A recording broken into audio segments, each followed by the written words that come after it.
Assalamualaikum warahmatullahi wabarakatuh kepada semua para penonton Malam Mistik Profile. Kisah yang pertama pada malam ini adalah mengenai pemandu van jenazah, dan beliau menceritakan kisah mayat itu bangun duduk di belakang saya. Sekiranya anda sudah bersedia, ayo rasa sentuhanku.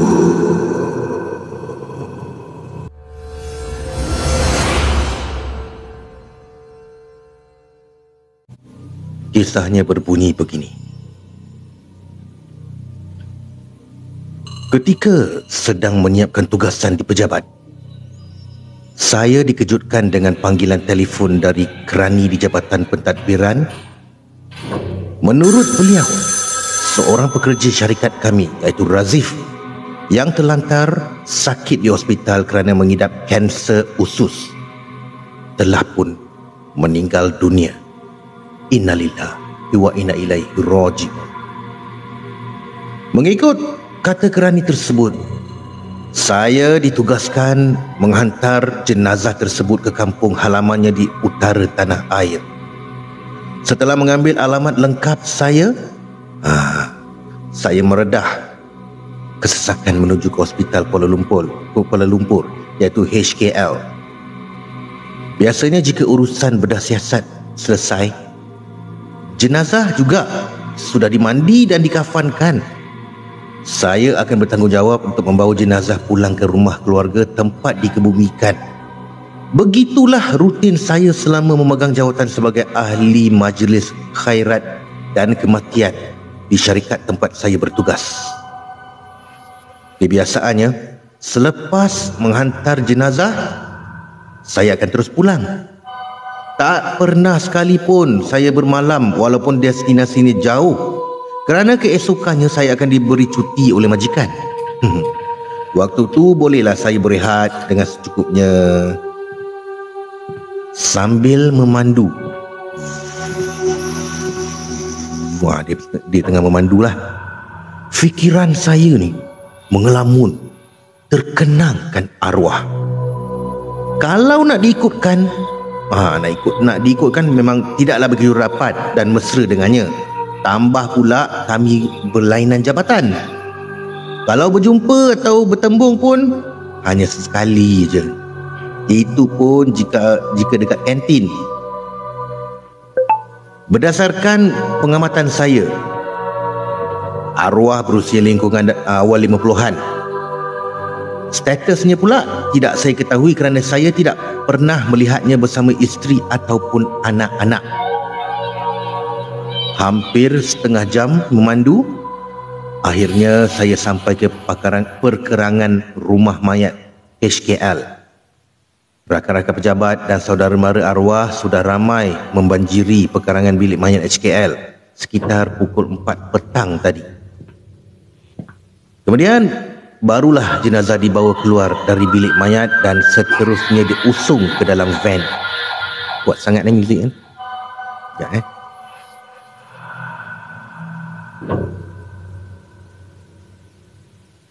Sebungkus plastik yang berisi pakaian serta kelengkapan arwah ketika berada di hospital diserahkan kepada saya untuk diberikan kepada keluarganya apabila sampai nanti. Dari situ, saya mula memandu meninggalkan ibu kota dan menyelusuri lebuh raya. Seperti biasa, saya memasang ceker padat bacaan ayat-ayat Al-Quran dan mula mencongak perjalanan yang pastinya mengambil masa 7 hingga ke 8 jam. Jauh tu. Hari itu, saya berseorangan kerana tiada seorang pun waris arwah yang mahu menemani. Mereka lebih senang memandu kereta sendiri kerana ada yang ingin bermalam di sana. Haris, rakan sepejabat yang biasanya menjadi kelindan saya juga, Aduh, dia bercuti pula kerana terpaksa menguruskan anaknya yang baru bertukar sekolah. Namun itu bukanlah menjadi masalah kerana sebelum ni pun saya dah biasa memandu seorang diri walaupun destinasinya jauh beratus kilometer. Jadi saya pun tak kisahlah membawa jenazah seorang diri. Cuma apa yang saya risaukan ialah jika terjadi perkara yang tak diingini seperti van rosak ataupun kesulitan untuk mencari rumah si mati. Terima kasih. Ramai yang beranggapan tugas saya ini agak mencabar dan perlukan keberanian. Namun hakikatnya tidak sedetik pun timbul perasaan cuak atau takut. Sepanjang 5 tahun pengalaman membawa jenazah, tak pernah sekalipun saya mengalami perkara-perkara pelik mahupun yang menakutkan. Bagi saya, si mati juga makhluk Allah seperti kita. Cuma bezanya, dia pergi lebih awal menghadap Ilahi berbanding kita. Nescaya satu hari nanti kita juga akan mengikut jejak langkah sepertinya. Perjalanan yang mulanya lancar, bagaimanapun terkandas hampir 2 jam akibat kesesakan teruk disusur keluar menuju Bukit Beruntung kerana terdapat kemalangan dekat situ. Aduh, leceh betul lah macam ni. Jam lah pula. Nampaknya saya kena cari perhentian yang terdekat lah kerana waktu sudah menghampiri maghrib. Sesekali saya mencuri pandang, menoleh keadaan jenazah di belakang yang hanya dipisahkan oleh dinding serta jaring besi. Tapi tak tahu kenapalah, tiba-tiba saya rasa berdebar dan tak sedap hati. Astagfirullahalazim, kenapa ni ha? Saya beristighfar dan cuba mententeramkan diri dengan mengalihkan fikiran tu ke perkara yang lain lah. Namun ia tetap tak berjaya.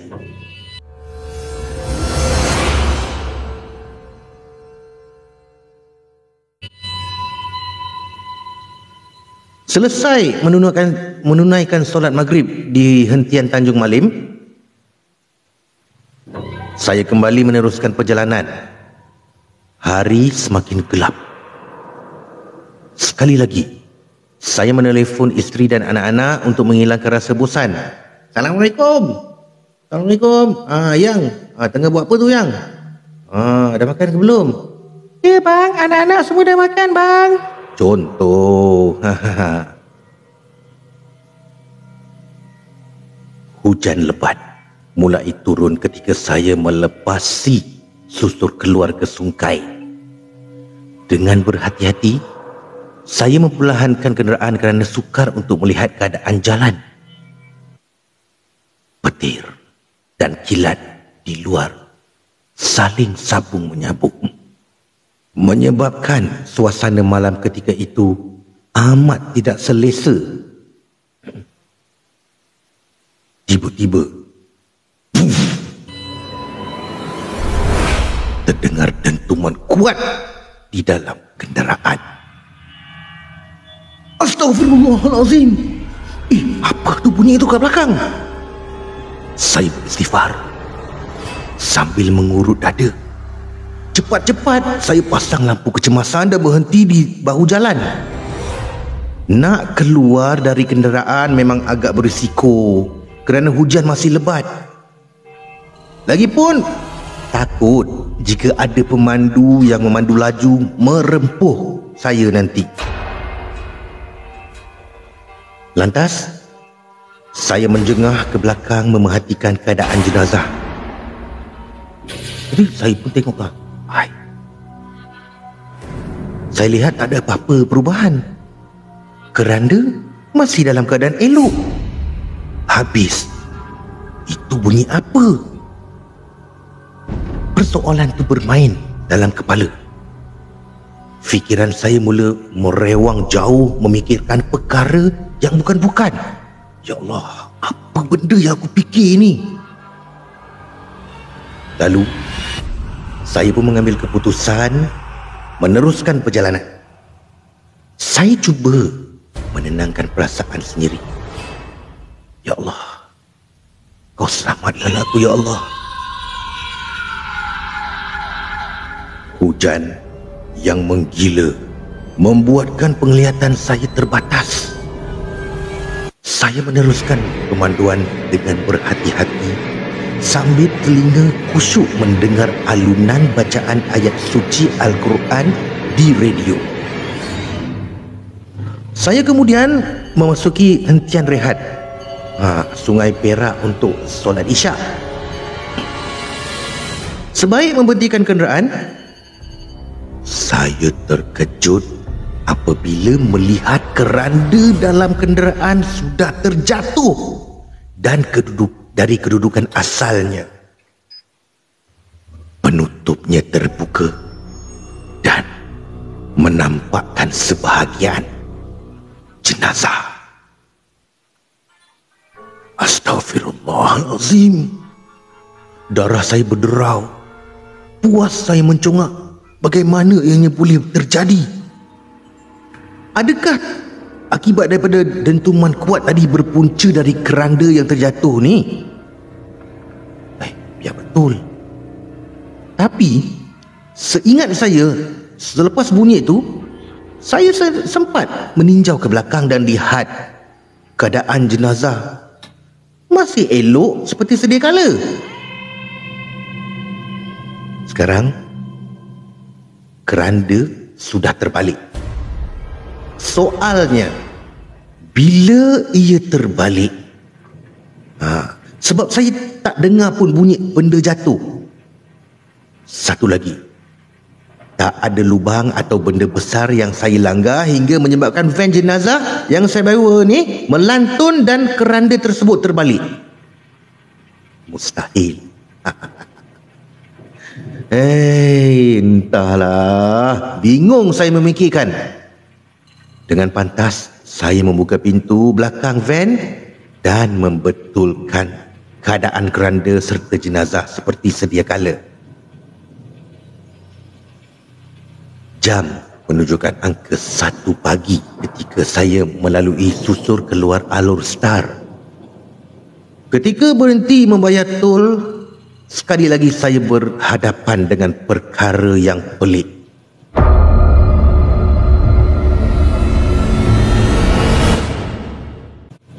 Kali ini, gadis yang bertugas di pondok tol tu saya lihat tiba-tiba panik. Astagfirullah, astagfirullah. Ya Allah, ya Allah. Saya lihat muka dia pucat sambil matanya liar meninjau ke arah van yang saya pandu. Waktu menghulurkan wang baki, dia sempat menunjukkan isyarat seperti ada sesuatu yang tidak kena di belakang saya.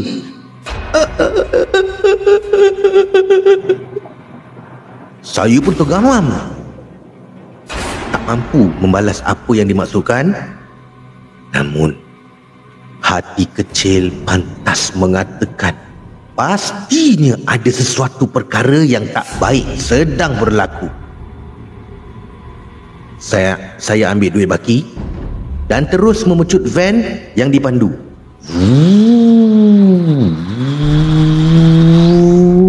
Sampai saja ke destinasi lebih kurang sejam kemudian, saya lihat ramai saudara mara arwah yang sedang menunggu.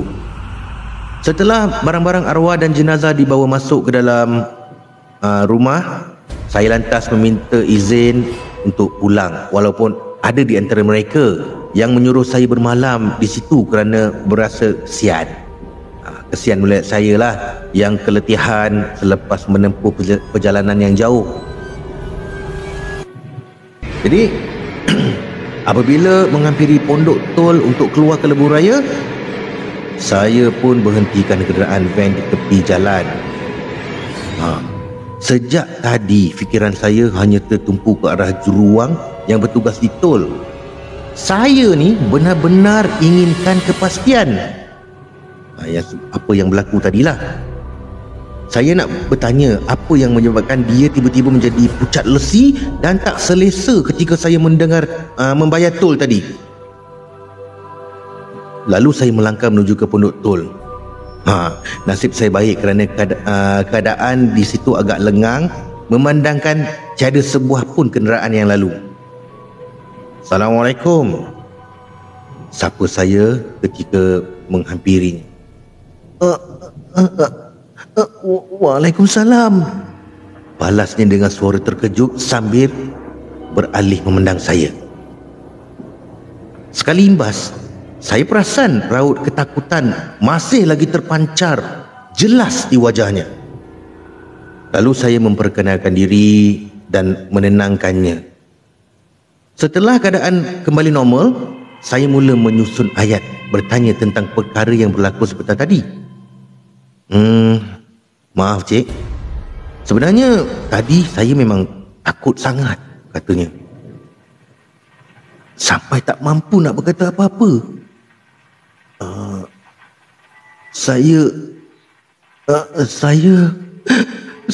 Saya nampak jenazah yang cik bawa tadi tu duduk betul-betul di belakang cik. Jawabnya dengan suara yang tergetar-getar, penuh ketakutan.